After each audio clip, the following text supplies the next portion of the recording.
Halo rekan-rekan semua, selamat datang di pelatihan dasar dari Natural Sciences Strategic Association, Universitas Indonesia. Kali ini aku akan membagikan panduan yang telah ditelusuri dari berbagai sumber oleh NSSA dengan judul Desain Penelitian, Perencanaan Penelitian secara Sistematis. Sebelum kita mulai, aku ingin memperkenalkan diri. Namaku Albertus Aldo. Aku biasa dipanggil Aldo. Aku sekarang mahasiswa jurusan kimia angkatan 2019. Kini aku menjabat sebagai Kepala Divisi Penelitian di Natural Sciences Strategic Association Universitas Indonesia di tahun 2020-2021. Kemarin aku mendapat penghargaan dari Asian Chemical Biology Initiative untuk short course di Kyoto, Jepang. Selain itu, aku sekarang bekerja sebagai bagian dari Research and Development di Nibble Softworks dan Nibble Creative Works, sebuah rumah konsultan teknologi, branding, dan desain di Bandung, Jawa Barat. Oh iya, jangan ragu untuk menyapa. Aku ada di Instagram dan di LinkedIn, bisa dilihat di layar. Materi hari ini akan kita bagi menjadi 4 pertanyaan, yaitu apa saja tipe-tipe penelitian, apa saja tipe data, bagaimana caranya mengambil data, dan bagaimana caranya mengubah data menjadi informasi yang valid. Sebelum kita masuk materi, mari kita lihat contoh kasus berikut. Anggap saja dua logo itu adalah kalian sendiri. Kalian adalah orang-orang yang dipercaya untuk mencari fakta, mengelola data, dan menciptakan hal baru di masyarakat kalian. Di wilayah kota Y tempat kalian tinggal, terdapat sebuah sungai X yang mengalir dari bawah kaki gunung. Sungai ini sangat penting bagi masyarakat kota Y karena seluruh kegiatan di kota itu bergantung di sana. Namun pada suatu hari, ikan-ikan yang ada di sungai tersebut mati dan mengapung di permukaan sungai. Tidak ada yang tahu kenapa hal itu terjadi maupun efek yang ditimbulkan dari peristiwa ini. Hal ini menyebabkan kalian diminta untuk menemukan penyebab, akibat, maupun solusi dari kejadian ini untuk menemukan dan menyelesaikan masalah, serta mencegah permasalahan sungai membesar di kemudian hari. Dari video pertama, kita sudah tahu bagaimana cara memilih topik penelitian dan bagaimana hakikat penelitian oleh Septian Agung. Namun kita juga harus mengetahui bagaimana caranya penelitian itu harus dilakukan. Maka dari itu, kita harus melakukan perencanaan yang matang. Dan salah satu metode perencanaan tersebut adalah dengan menentukan desain penelitian.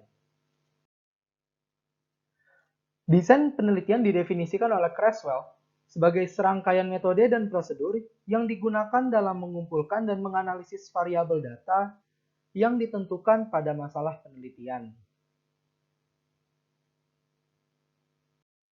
Kita sekarang masuk ke jenis penelitian. Langkah pertama dalam mendesain penelitian adalah menentukan tipe penelitian. Berdasarkan jenis datanya, penelitian dibagi menjadi dua, yakni penelitian kualitatif dan penelitian kuantitatif. Sekarang, ayo kita lihat dulu.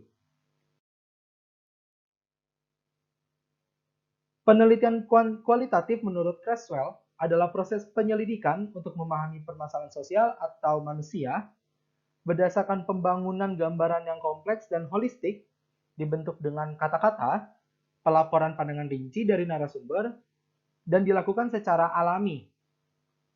Penelitian kualitatif biasanya mengandalkan data kategorial berupa karakteristik dan deskripsi.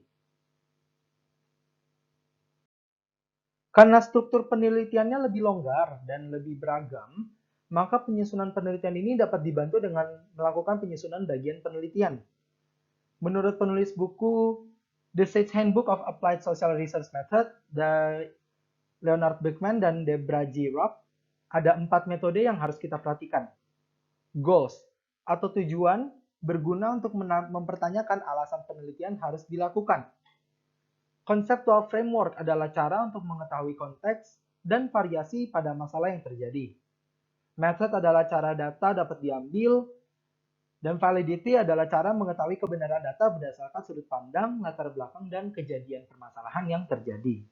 Seluruh rangkaian komponen ini disatukan dan direpresentasikan melalui pertanyaan penelitian atau rumusan masalahnya. Penelitian kualitatif sendiri diaplikasikan melalui berbagai metode, Namun ada 4 metode penelitian yang paling umum dilakukan. Yang pertama adalah fenomenologi. Fenomenologi merupakan metode penelitian yang dikembangkan dari pandangan filsuf Jerman yakni Edmund Husserl. Berdasarkan artikel dari Brad McNeil, penelitian fenomenologi mengkaji peristiwa dari sudut pandang orang pertama, menyesuaikan subjektivitas peneliti sebagai bobot yang paling penting dalam memperoleh ilmu pengetahuan. Metode ini banyak digunakan untuk pengembangan teori sosiologi dan filsafat karena pengetahuan mengenai realita dipengaruhi oleh pengalaman dan tingkat kesadaran diri sendiri. Kalau kita melihat kasus sungai tadi, kita bisa membuat penelitian berdasarkan hal itu. Contohnya adalah studi konstruksi sosial masyarakat kota Y terhadap sungai X. Penelitian tersebut dapat memperlihatkan posisi kita sebagai masyarakat kota Y yang melihat bahwa sungai X sangat mempengaruhi kehidupan sosial masyarakat setempat. Selanjutnya ada etnografi. Etnografi merupakan metode penelitian eksplorasi untuk mendapatkan data dalam keadaan naturalnya, didasari dari paham empirisme dan naturalisme. Kedua paham ini dia digabungkan berkonsep bahwa pengetahuan itu datang dari pengalaman, berdasarkan prinsip yang diatur oleh hukum alam. Fungsi dari penelitian ini adalah untuk mendapatkan pengetahuan yang mendalam dan menyeluruh, jadi holistik juga, mengenai komponen internal dan eksternal yang mempengaruhi suatu kelompok maupun suatu kejadian. Dibandingkan dengan fenomenologi, penelitian etnografi lebih memilih untuk mengkaji berdasarkan sudut pandang luar. Kalau kita ingat masalah sungai tadi, kita bisa membuat penelitian berupa mengungkap kejadian infeksi pencernaan pada masyarakat di daerah aliran sungai X. Penelitian ini bertujuan untuk memberitahukan kepada masyarakat di luar wilayah daerah aliran sungai X bahwa masyarakat setempat kini sedang sakit infeksi pencernaan. Berikutnya adalah grounded research. Grounded research merupakan penelitian kualitatif untuk menentukan suatu teori berdasarkan fakta yang ada di lapangan. Penelitian ini berdasarkan dari teori sosiologi, yaitu grounded theory, dikembangkan oleh dua sosiolog Barney Glaser dan Anselm Strauss. Penelitian ini berjalan melalui pembuktian induktif, sehingga tidak bekerja melalui pembuktian hipotesis, seperti yang biasanya kita lakukan di penelitian kuantitatif. Bila kita kaitkan dengan masalah sungai tadi, maka kita bisa membuat penelitian berupa analisis pengambilan keputusan Dinas Lingkungan Hidup Kota Y pada kematian populasi ikan Sungai X. Penelitian ini dapat mengetahui bagaimana Dinas Lingkungan Hidup Kota Y saat menghadapi kasus kematian di Sungai X menggunakan pengetahuan yang mereka sudah punya. Yang terakhir merupakan studi kasus. Studi kasus merupakan jenis penelitian yang mengeksplorasi masalah yang ada di kehidupan nyata, seperti analisis permasalahan yang ekstrem, berbeda dari biasanya, menginfluensi kejadian yang lain, variasi, sampai masalah kejadian yang umum terjadi. Perbedaan signifikan dalam studi kasus dibandingkan dengan tiga tipe penelitian tadi adalah pada aspek analisisnya.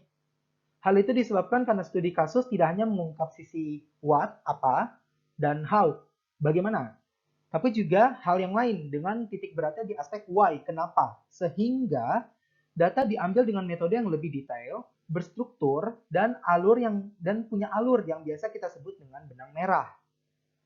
Hal ini menyebabkan studi kasus butuh kinerja yang lebih spesifik dibanding fenomenologi atau etnografi yang lebih holistik atau menyeluruh. Kalau kita melihat masalah sungai X yang tadi, maka kita bisa membuat penelitian berupa studi kasus pencemaran lingkungan pada fenomena kematian ikan di sungai X. Penelitian ini mengungkap aspek-aspek apa saja yang berdasarkan pencemaran lingkungan yang dapat mempengaruhi kematian ikan di sungai X. Setelah itu kita membahas mengenai penelitian kuantitatif. Penelitian kuantitatif sendiri adalah kegiatan pengumpulan, analisis, interpretasi, dan penulisan karya ilmiah yang menggunakan data numerik atau berbasis angka untuk menyelesaikan masalah dan menjelaskan fenomena dengan memanfaatkan analisis statistik. Penelitian ini dikenal dengan strukturnya yang lebih kaku dan sistematis dengan menggunakan hipotesis di berbagai tipe penelitian dan bersifat empiris.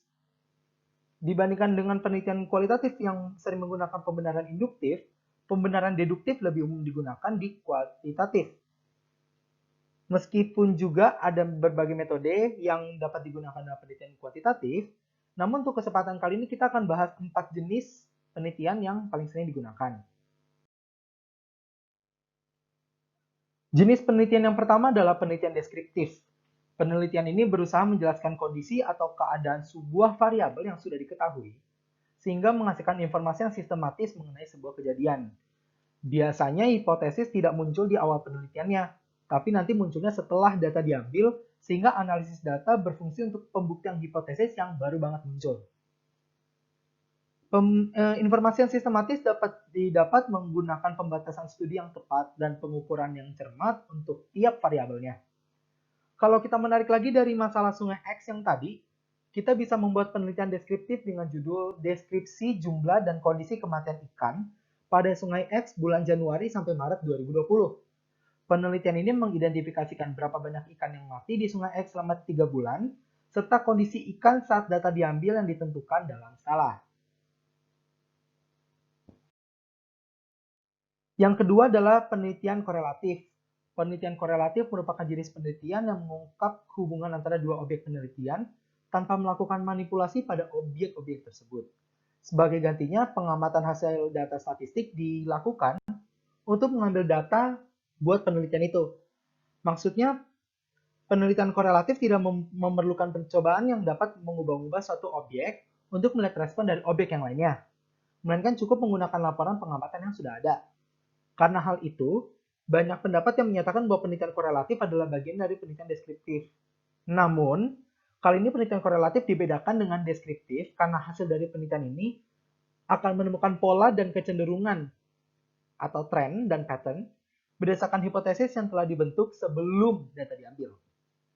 Bila kita melihat masalah sungai X tadi, kita bisa membuat penelitian berupa hubungan penjualan pestisida di kota Y terhadap angka kematian ikan di sungai X. Penelitian ini ingin melihat kecenderungan kuantitas pestisida yang dijual di kota Y seiring dengan kematian ikan di sungai X tanpa menentukan bahwa pestisida adalah penyebab kematian ikan di sungai X. Berikutnya adalah penelitian kausal komparatif atau quasi-eksperimen. Penelitian ini berguna dalam mencari hubungan sebab akibat pada berbagai variabel. Penelitian ini mirip dengan penelitian eksperimen karena hasilnya masih menggunakan variabel. Variabel merupakan suatu objek yang memiliki nilai yang dapat diubah sesuai dengan keinginan peneliti. Variabel terdiri dari variabel bebas dan terikat. Variabel bebas adalah variabel yang dapat diubah oleh peneliti, sedangkan variabel terikat adalah variabel yang berubah akibat variabel bebas. Namun dalam penelitian ini, peneliti tidak dapat memanipulasi penelitiannya sendiri karena adanya keterbatasan dalam bentuk apapun. Sehingga peneliti hanya dapat tahu bahwa variabel bebasnya mempengaruhi variabel terikat tanpa dapat dibuktikan dengan manipulasi. Akibat dari keterbatasan itu juga, biasanya penelitian ini tidak dapat dikontrol secara sempurna, sehingga dalam penarikan kesimpulannya nanti, harus diperhatikan juga variabel-variabel pengganggu yang dapat mempengaruhi penelitian di luar dari yang kita sedang teliti. Bila kita melihat lagi masalah di sungai X, maka kita bisa membuat penelitian berupa pengaruh zat aktif pestisida terhadap angka kematian ikan di sungai X. Penelitian ini bertujuan untuk mengetahui apakah zat pestisida yang digunakan oleh masyarakat kota Y mempengaruhi kematian ikan di sungai X. Yang terakhir adalah penelitian eksperimen atau yang disebut juga sebagai eksperimentasi sejati. Penelitian eksperimen adalah jenis penelitian untuk menentukan hubungan sebab akibat antar variabel. Berbeda dengan korelasi dan eksperimentasi semu, eksperimen mengambil data berdasarkan variabel terikat akibat dari manipulasi variabel bebas oleh penelitinya sendiri. Berbagai hal yang dapat mengganggu hasil penelitian akan dikontrol oleh penelitinya sendiri. Selain itu, untuk menghindari adanya kecenderungan akibat latar belakang subjek penelitian, maka pengambilan sampel dilakukan secara acak. Bila kita melihat masalah sungai X, maka kita dapat membuat penelitian eksperimen dengan judul pengaruh konsentrasi zat B terhadap kecepatan degradasi zat aktif X pada limbah pestisida di sungai X. Pada penelitian tersebut, kita di sini memiliki sebuah zat B yang kita akan analisis bagaimana caranya kepekatan dari zat B mempengaruhi kecepatan zat racun untuk merusak, untuk tidak bereaksi di sungai tersebut. Setelah kita menentukan penelitian seperti apa yang akan kita lakukan, berikutnya kita akan mengidentifikasi data seperti apa yang akan kita dapat. Perlu aku ingatkan bahwa berbagai peneliti telah mengklasifikasikan data berdasarkan berbagai kategori. Kita kali ini akan melihat klasifikasi data yang sering digunakan dalam penelitian saja. Sebelum itu, kita bisa menyamakan perspektif dulu di sini. Data didefinisikan oleh Atwood sebagai bahan faktual yang tercatat dan diterima secara umum dalam komunitas ilmiah sebagaimana diperlukan untuk memvalidasi temuan penelitian. Ini artinya fakta tersebut diperlukan untuk menjawab pertanyaan yang ada dalam sebuah penelitian. Dan fakta-fakta itu harus dapat dibuktikan kebenarannya. Berdasarkan asalnya, data biasanya dibagi menjadi dua, yakni data primer dan sekunder. Data primer merupakan data yang berasal dari sumber datanya langsung atau dari tangan pertama, sedangkan data sekunder berasal dari hasil analisis pihak lain yang sebelumnya telah mengambil data. Berdasarkan jenisnya, data dibagi menjadi dua, yakni data kuantitatif dan data kualitatif. Data kualitatif di sini adalah data yang berupa kategorial, biasanya dibentuk dari penjelasan deskriptif maupun karakterisasi objek. Di lain pihak, data kuantitatif merupakan data yang berupa numeral, biasanya direpresentasikan dengan angka.